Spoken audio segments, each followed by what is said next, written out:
beautiful state of Kansas. I believe the home of AMC, by the way, the beneficiary of all of this crazy trading, joins us. Senator, very good to have you. What do you think of this? Do you think something should be done? Well, Neil, thanks for having me, and good morning from Kansas City, home of the defending Super Bowl champions, Kansas City Chiefs. And Neil, how many people would watch the Super Bowl if we changed the rules at halftime?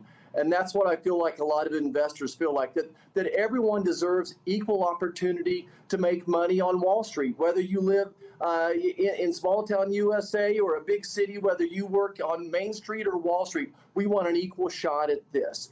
We don't want to overreact. I don't think we need a bunch of new rules. Let's get some folks in front of us and listen to what actually happened. But mostly, we want a level playing field. We want equal access to the markets. And Robinhood, you know, their mission was great. It was to give everyday people like myself and folks across the country the opportunity to buy stocks online at a cheap price without having to pay larger commissions. So we got to be careful here, not overreact. But let's take a dive and see, why did they pull the rug out from under us?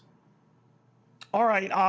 They say they were inundated. Others suspect that, you know, it's just a lot of people interested in making a quick buck, and they're going to get burnt on this. Senator Leon Cooperman, of course, a big hedge fund, another gazillionaire, was talking about this and saying that the no-fee stock trading world and the non-professional investors that it attracts is a loser game played by people who don't have any idea what they're doing.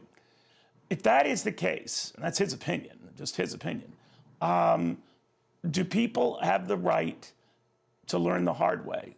Or does the government have to protect them from making stupid calls, just as the government has no obligation to protect those big institutions who are betting the opposite direction from losing their money hand over fist? And a lot of them did, and a lot of them are. Right, Neil. Certainly, I'm not a financial advisor. I'm a physician, as you know.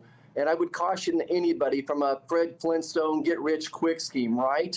But we do have the right to have some hard knocks and to go through some losses as well. We want an even playing field. Some of those comments are almost insulting.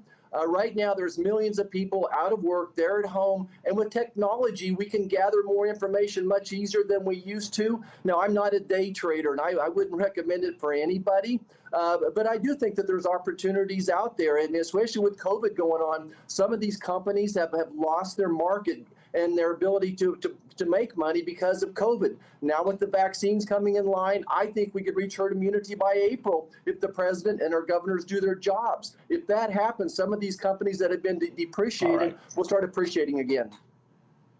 All right, we'll see if it spreads and what Washington to do or wants to do or should do on that very issue. Senator Roger Marshall,